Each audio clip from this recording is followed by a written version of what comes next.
So welcome back to part two. This part of the episode, Nick dives into his mental health conditions. It does get pretty deep, and I just want to give another pre-warning that if you suffer from any sort of mental health problems, and if you're triggered by discussions of suicide, then this may not be the episode for you. But without any more delay, I'm going to get on with episode 31, part 2. That's when I can say that part of my life is over. It's a new beginning. It's a new chapter in my life. Let's take the bull. Let's take the bull horns and then just ride with it and see what happens. And things have been good, but it's been a mixture as well. It's been difficult. I've had to come back and learn how to use a bloody washing machine. Putting a kettle on. These things we take for granted every day of our lives, I appreciate so much. Standing over a hot stove, pouring water, trying not to burn your feet, pouring water into a flask so you can have water, so you can have a cup of tea, a cup of coffee, some porridge. You know, I can just go click now. I remember I stood looking at my washing machine and I was like, how the fuck do you use this? I had to ring up and say, how do you use my washing machine? I hadn't a clue. Using a bucket. It's little things like that. For me, was like tasting chocolate for the first time. Strange, but I loved it. Yeah, and I'm being quiet now because I'm thinking like just the other day, went for a meal, went to a restaurant, and I asked the waitress before I sat down for the meal, I said, what's the wait on food? And she was like, it's about 45 minute wait at this restaurant for food. And I was like, nah. I just went and got some food somewhere else. I was thinking, I was so privileged to be able to go to a restaurant, sit down, have somebody else cook my food, somebody else not pay, but, somebody else clean the plates, clean the table, clean the chairs, clean the cutlery and all that. Come and bring me my food, bring me my drink. And I was like, 45-minute wait for that. Nah, I'll go somewhere else. But I was massively everyone takes everything for granted on a regular and daily basis. I take things for granted. I take a bath. I rip the arse out of having a bath because I love having a bath, and I never had a bath for 4 years. Obviously, I did wash, obviously. But that's the only thing I rip the arse out of. I never rip the arse out of anything else because I appreciate it so much. Small victories. Yes. Just like what you mentioned about the food. So we would get our vegetables. And I've uploaded pictures on my social media of our vegetables that we get. Potatoes, carrots, onions, green beans, tomatoes, cabbage, a measly piece of chicken. And majority of the time our food would be a stew. We'll nickname it Big Bob's Bastard Stew. There was one time we made it, it tasted like Guinness. And they don't know what they put in it. They just said, we just threw everything in because people were sending parcels with condiments, which were a godsend, absolute godsend. We could make a menu of what we did because you want to change the food. So there would be times where we'll go to the Indians on the hot plate. Can you make some fried eggs for us? Would make chips. And the big wok would, make our attempt at KFC. Fair enough. Is that chicken, chips, egg? Have you tried to make Big Bob's Bastard Stew again since you've been back in the UK? Have a fuck. No, I didn't think you would. The first people go, Nick, what was the first meal you ate when you got back to the UK? Since I was hanging out my arse, I just went, someone get us a McDonald's. I got a McDonald's. That was my first meal. Don't think I could have handled anything else. I think as soon as I ate it, I was at the toilet because I wasn't used to that kind of food. Yeah. Even though I'd been out of prison for nearly a week eating hotel food, that was the same. It was just eating straight out. It was, you know, but it helped. It just goes to show how lacking of nutrition and malnourished I actually really was. When my sister showed me a picture of what I looked like when I came out of prison the first time to when I came out of the prison the second time, she says, at least you don't look like that. Yeah, the first time we were starving. We were starving. We looked withdrawn. We looked ill because we got ill. Second time, it was over a space of 2 years, so you're going to lose weight. But we were able to eat more, but you weren't eating enough, if you know what I mean. You know, we still had that one meal a day. We had to prepare it. We had to cook it. We had to fight for the stores against the Indians. And they'd be like, nah, with knives, and we're like, put that knife down, I'm going to fucking wrap it around your throat. You know what I mean? It was a battle. So you'd be whinging on at the jail, like, we need a cooking time. So 4 o'clock, between 3, 4 o'clock was our cooking time. That's a long day. And mine were getting locked up at 6. Yeah. So we would be like, get our food, eat that, go for a walk or whatnot, just to so you weren't, you know, whatever, shower or bucket shower. And then you were locked up. And the days were like Groundhog Day. It was hard. It was difficult, but we had to crack on. We had to manage. We had to put our big boy pants on. Could I do that all again? I'd have to dig deep. I'm not in a fight survival mode mindset. My mindset was different then to what it is now. I'm at time of peace now. I want to try and enjoy life, but I've got a bigger fight, I personally believe, on my hands. I'm not saying it's an everyday occurrence, but you've got to keep it in check every day. I've now got to accept I have mental health problems. And that's for someone, not just me being a man or me being a paratrooper, but someone with pride, self-pride in their self, to have that dented. To me, that feels a lot worse than being in prison, because they couldn't dent my pride. They couldn't take that pride away. They certainly didn't take my sense of humor away, my friends say, but my own demons have,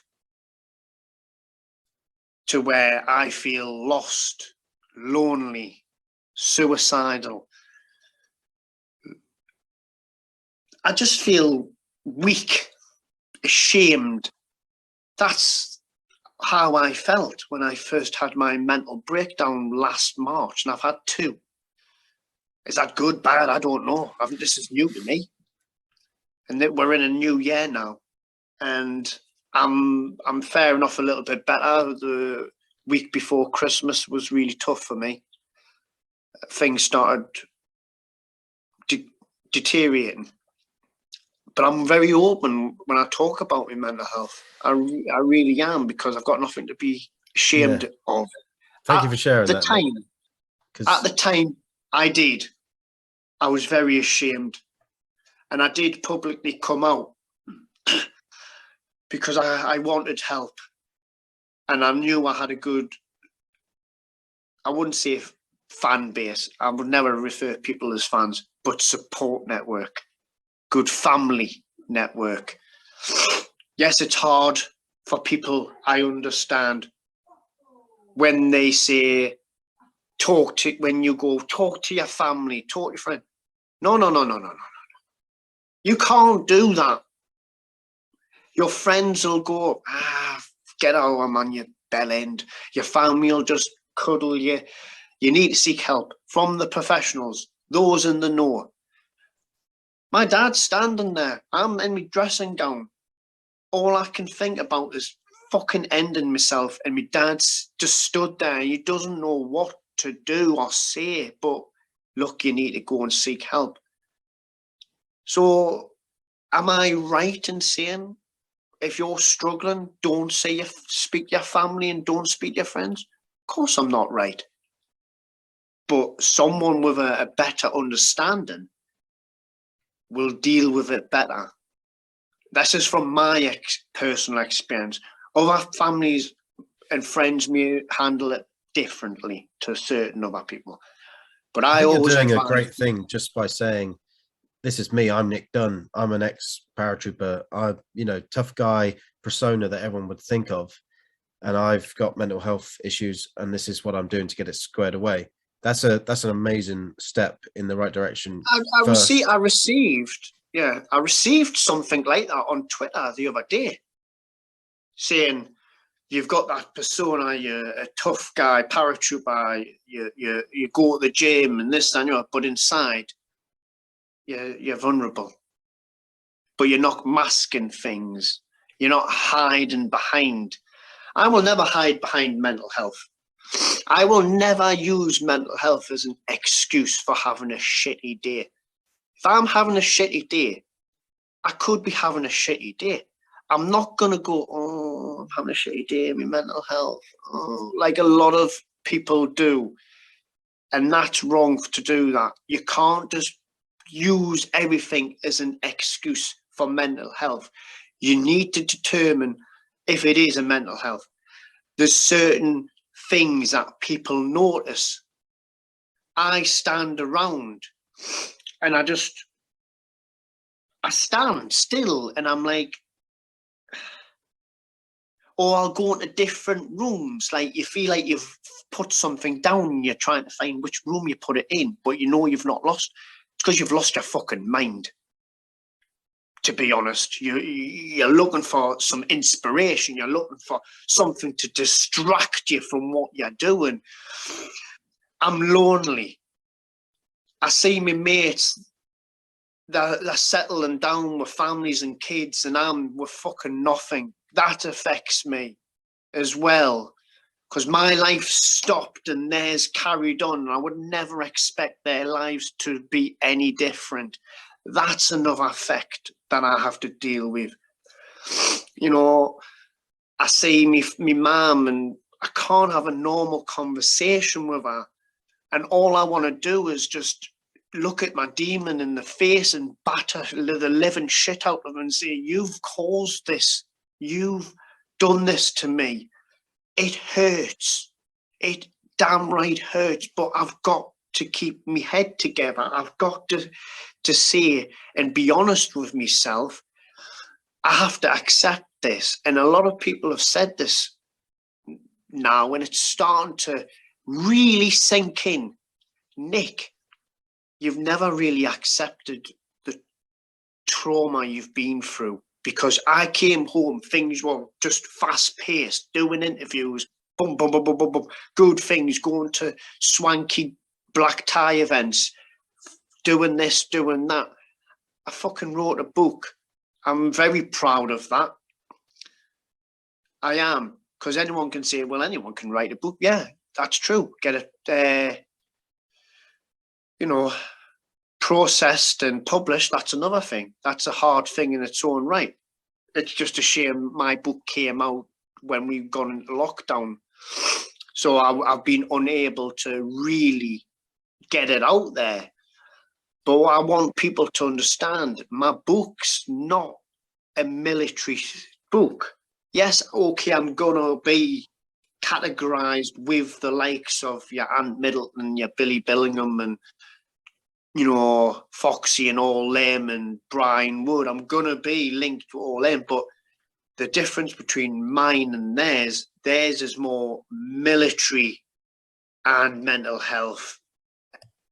Mine's total different.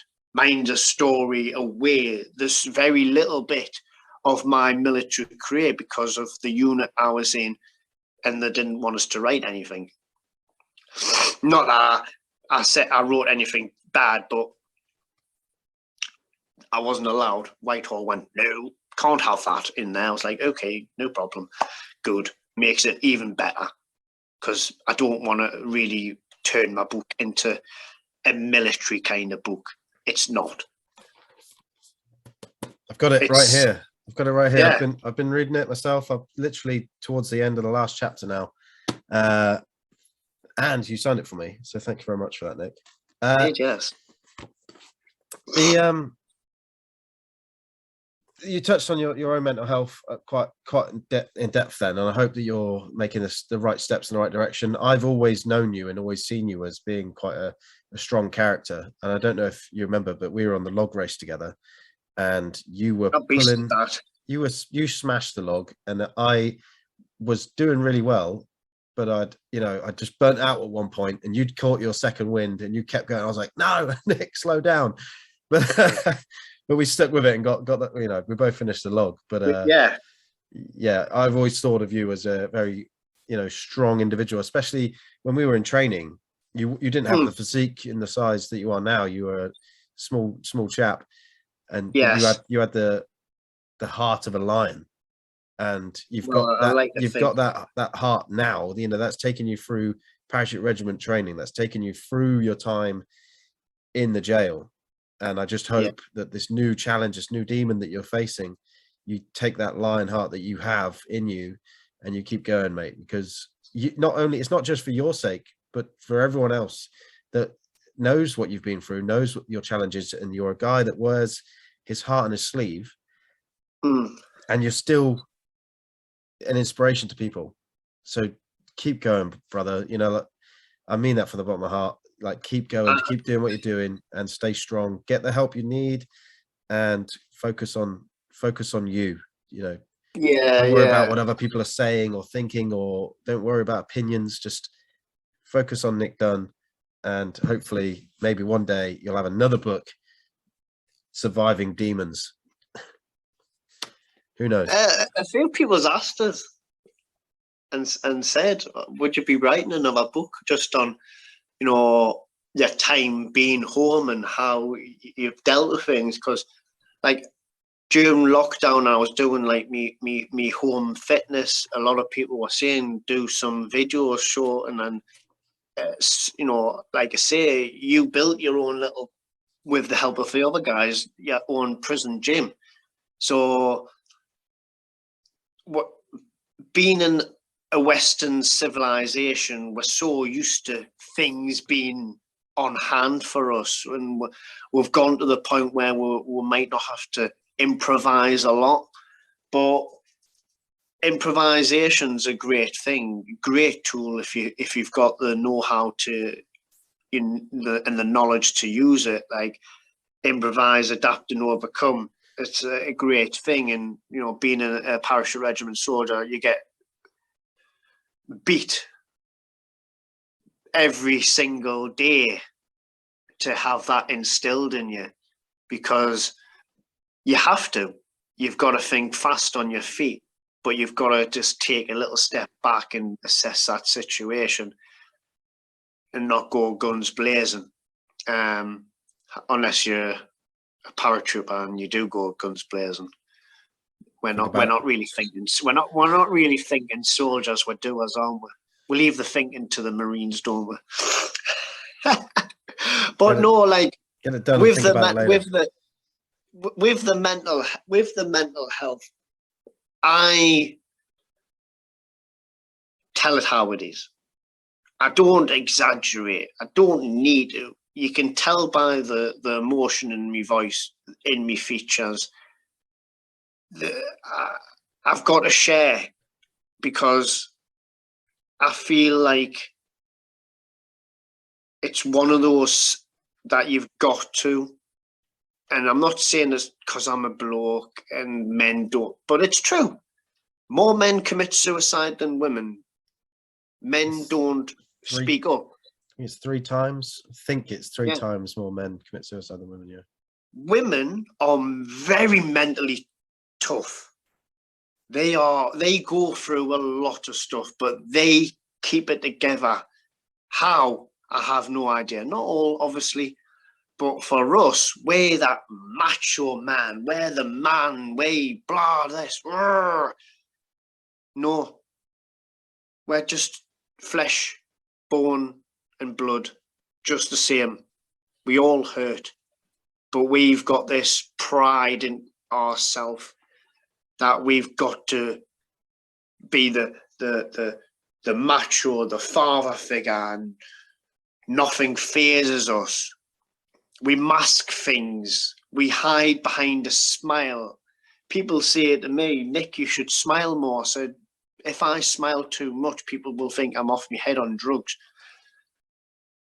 Just because I've got a expressionless face doesn't mean I'm suffering. Maybe I am, but I'm not going to hide behind the fact of every day is a struggle. I don't want to feel every day is a struggle. It's a battle, but it's a durational period of my time. And when I first had my first mental breakdown last March, yeah, the trigger was a relationship breakup. I have told that woman, look, don't feel guilty about it, right? It was happening. It just happened big time after we broke up. It was on my birthday, so cheers for that. But things were happening. Family were noticing. I was becoming ratty, forgetful.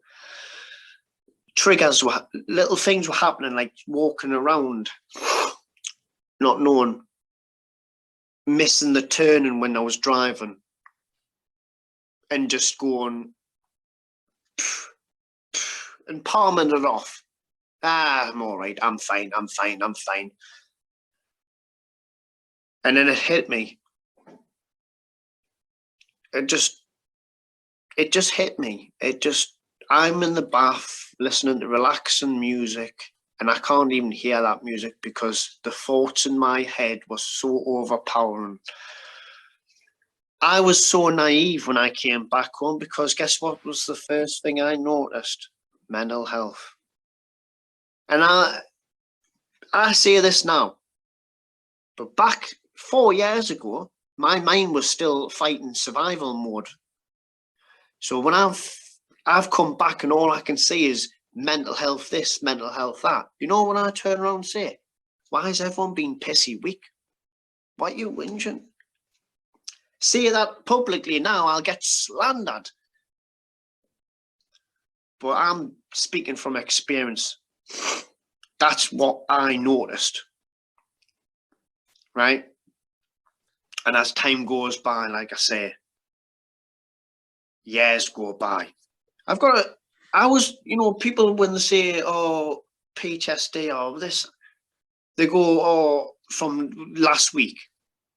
That's not how it works, unfortunately. I know it works in different ways, but it was 3 years after the event finished for me. 3 years. The demons come for me. They wait till you are a time of peace. They wait till you are vulnerable and they come and get you. They're not going to come and get you when you're in that bloody mindset because they won't get you. Because you're powerful. They wait till things calm down. Boom, got you. Some people succumb to these demons. Some people don't. I'm fortunate I'm still here. Maybe that's that little bit of resilience that kicked in at the right time. Because I don't want to kill myself. I'll be honest. I'm fucking scared, right? The forts is all there, planned to the minute detail of how I want to do it. So I came out publicly, and people could see in my eyes the horror, the pain, the suffering. I came out publicly, and I was shit scared of, because I was expecting to be tarnished. Oh, Nick's jumping on the bandwagon. If I was going to jump on the bandwagon with mental health, do you not think I would have done that the second day of me being back in the UK? For me to come out 3 years and say I'm mentally fucked here, I think I handled it pretty well. I don't think it's, to be honest, when you talk about, you know, suicide being selfish or brave or courageous or, you know, stupid or whatever, I don't think any of those, I don't think there is any terminology that would describe what somebody committed suicide is. I think there's somebody that goes on to do something suicidal, they're so far removed from what's normal and conscious and brave and stupid or selfish. They're so far removed from those thoughts that they're not thinking about that anyway. So it's not even, you know, I don't want to sort of no say what you want. Yeah, I don't want to downplay what you said, but I think when somebody gets to the point where they're suicidal, it's like they're not thinking straight. They need help. They need help. They need somebody. They need an external thought. They need an external brain that is professionally knows the brain well to be able to inject into that brain a mechanism of healing itself. That's where you get the selfishness from. You are being selfish because you're caring about yourself and you don't care about the afterthought. I have these what the hell do you call them? Thoughts where, and I don't have them that often,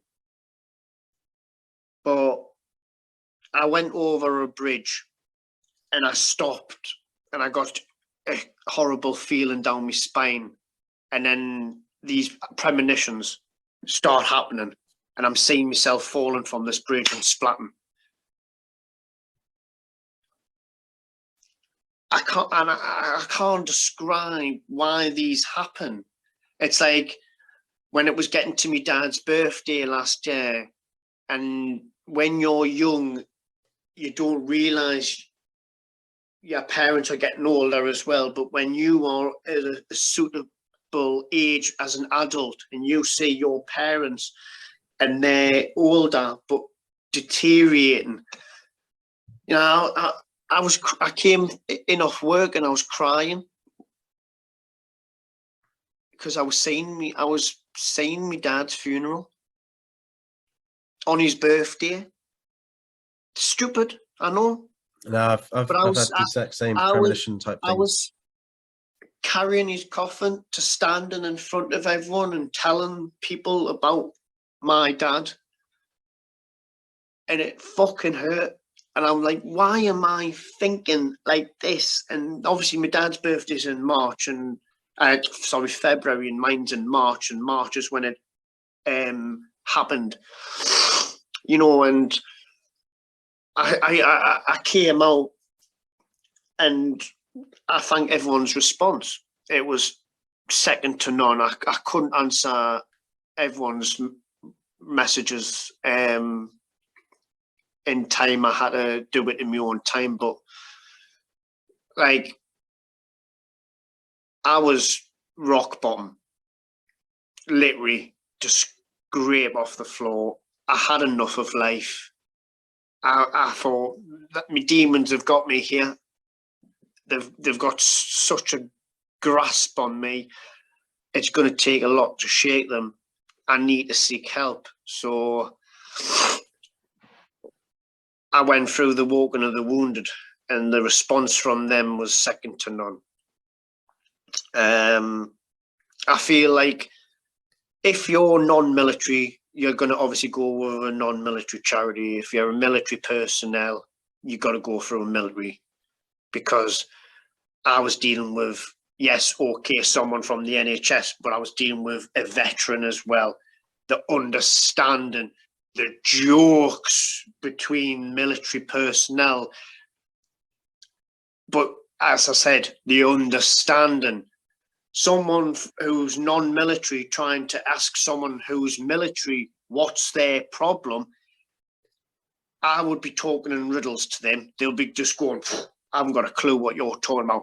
I can't relate. So that's where the two come together. The NHS sorts this out, and the veteran sorts the rest out to get that triggered again. The heart, the pride, the personal pride more than anything. My personal pride was shattered, absolute shattered. I felt ashamed. I felt like my dignity had gone. I felt disgusted with myself. I went, what? After what I've been through, how have I allowed this to happen? And that's what happens. It all happens when you least expect it. I was getting on with my life. I was doing good things. And then, bow, it just comes crumbling down. And you think, we all fall down. We all scratch and bump our knees and cut. But you've got to dust yourself, stand back up. Straighten your spine, stick your chest out, lift your head up, and look at your demons with your own eyes and say, I can do this all day. Can you? You may knock me down the once, but I'll get back up. And so what steps are you taking? Well, what steps are you taking now to improve your situation, your mental health? And well, I'm on new medication. I believe the medication had run its course, and that's how I deteriorated to have my second meltdown. My second meltdown happened in a job, and then the next day I crashed my car, and then I forgot to take 50 quid out of the cash machine. So because I was just everywhere. So I'm remembering from my previous talking therapy. I'm gonna just see how I get on.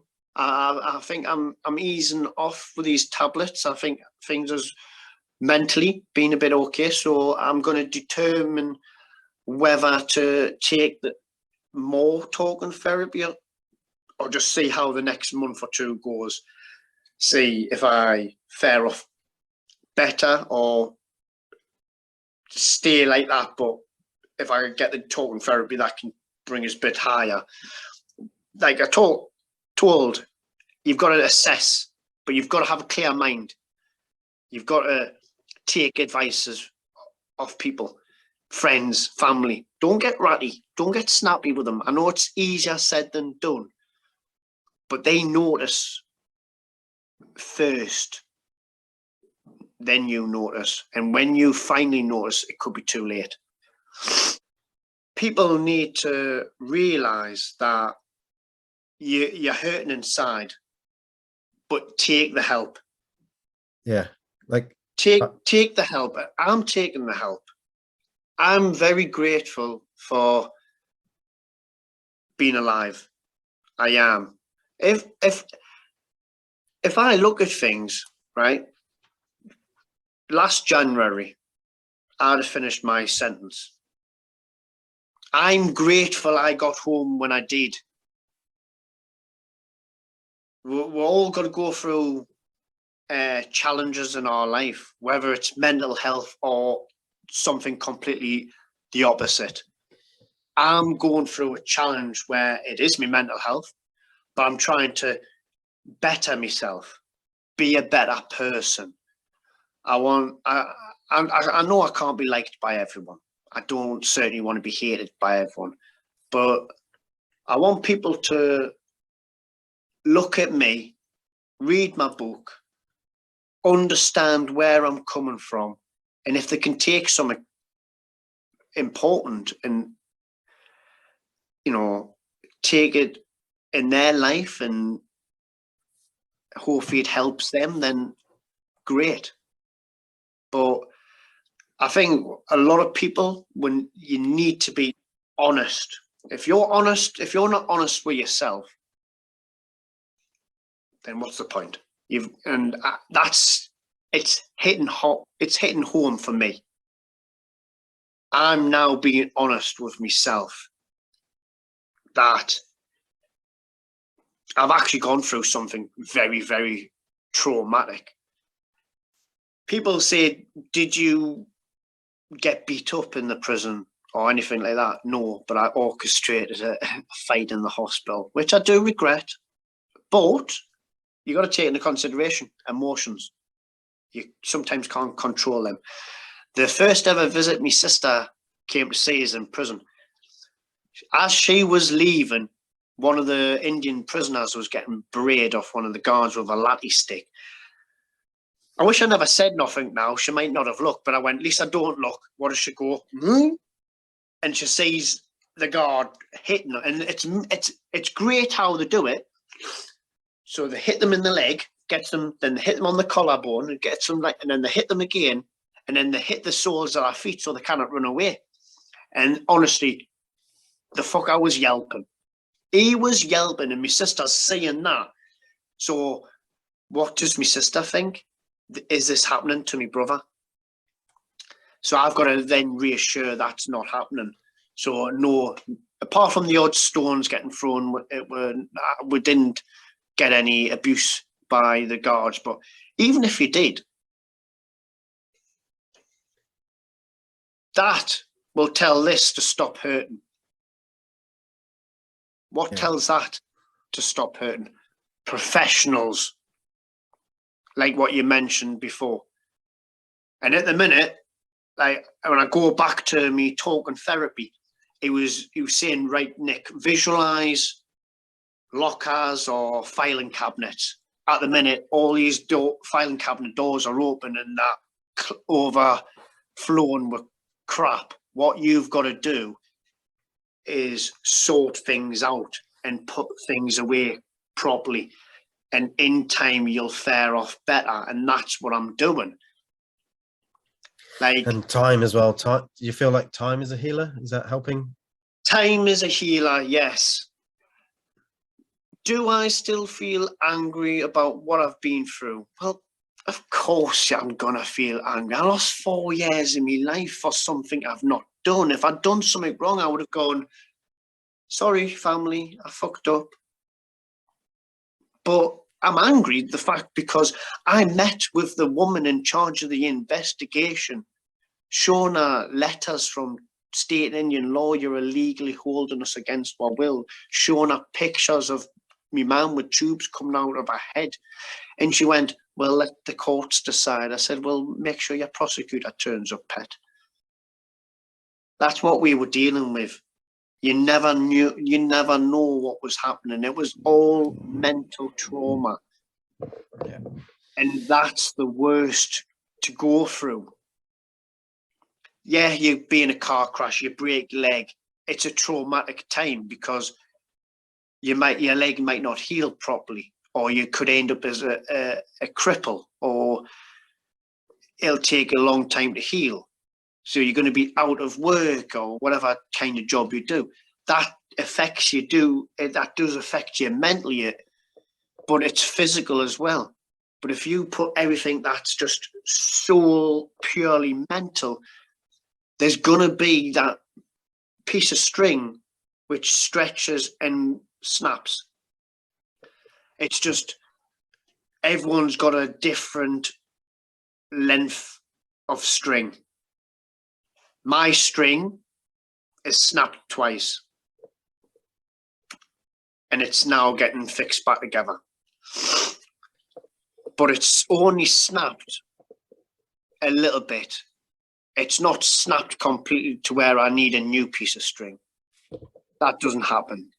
And if it does, well, you're in serious, in my personal opinion, you're in serious shit. You've got to prevent that. Prevention's better than cure. We know that through our time in the military. But that's hard, you know. It's hard, Yeah, and you've not got to see it as an everyday battle. Look at life. I'm still here. Little wins. Even if you wake up and the next day and you feel groggy, just dust yourself and just try and put something decent on the telly that's not gonna bring your morale down. Put a song, your favorite song on. Do whatever. Go to the beach and watch the sunrise or watch the sunset. Take the dog do these little things that I'm wanting to do as well. I need to get myself out a bit more and stop being a slight recluse. And, you know, I just go to the gym because the gym for me is such a powerful tool for my mental health. Yes, I like to look good and all that, but it does a lot up there. It makes me feel better. Yeah. Nick, we've covered a lot today. We've covered a lot today, man. But I elaborate. I talk from experience and I say this, that, and the other. You take it as it is. You take what it is. If people want to say to me, Nick, you're an inspiring person for how you're talking about something so personal, I'm going to listen to you and I'm going to take bits from it and I'm going to implement it into my life. And if people can do that, great. Because guess what? You're going to win today and fight tomorrow. Win tomorrow, fight the next day. And if you constantly do that without seeing it as a battle, you're doing good. And you're doing good. You're doing good. That's the beauty of mental health. And it's weird. We are now on the 15th of January. A week before Christmas, I had a mental breakdown. I crashed my car and I wanted to kill myself on Christmas Day. Do I feel like that now? No. I'm on new medication. I've dusted myself. I've stood back up. I've straightened my spine. Yes, I'm a little bit dented. My pride is dented. I'm not as what I was when I had my first one. I am a little bit weaker, but I tell you what, I am battling against me. And I don't give in because I've got that parachute regiment ethos instilled to me. We don't give in. We fight to the last round.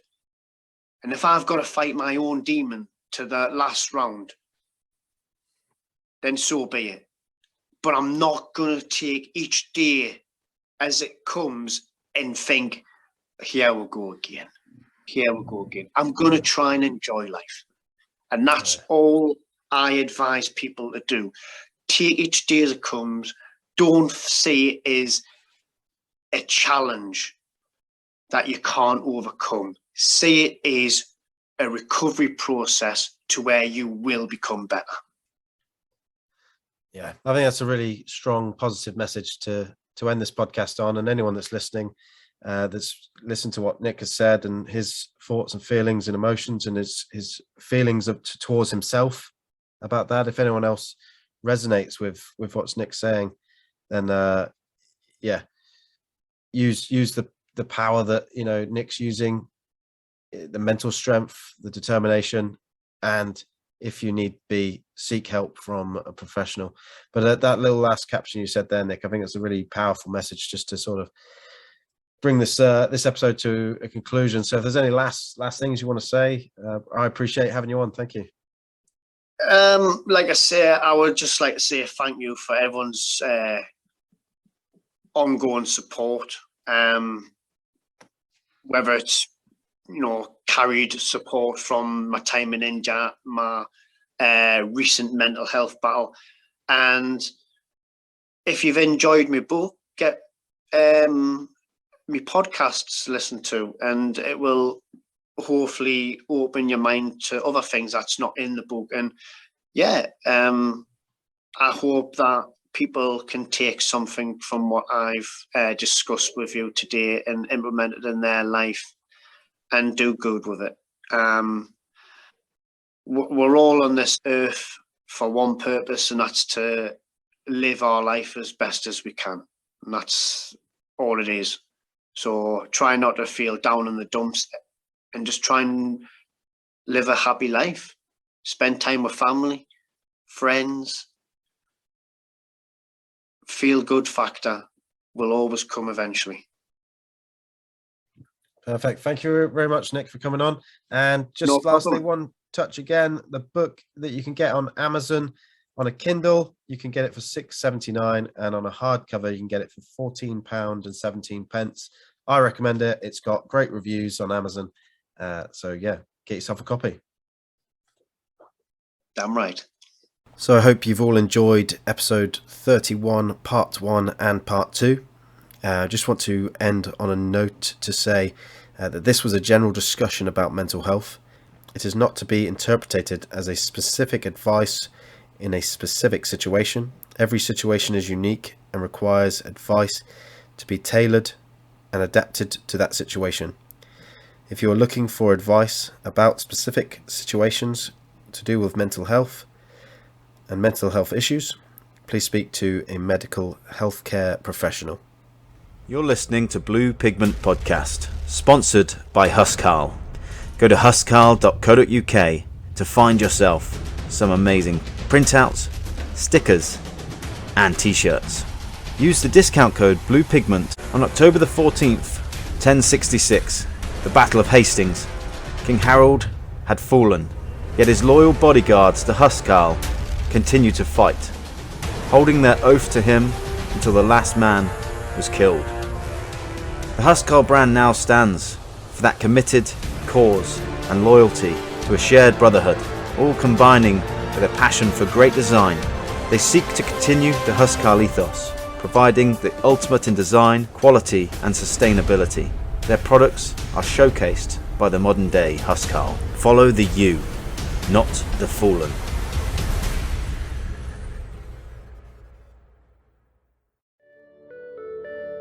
The opinions or views expressed on this podcast are solely of my own or the guests, and do not represent the opinions or views of anybody else or the Ministry of Defence.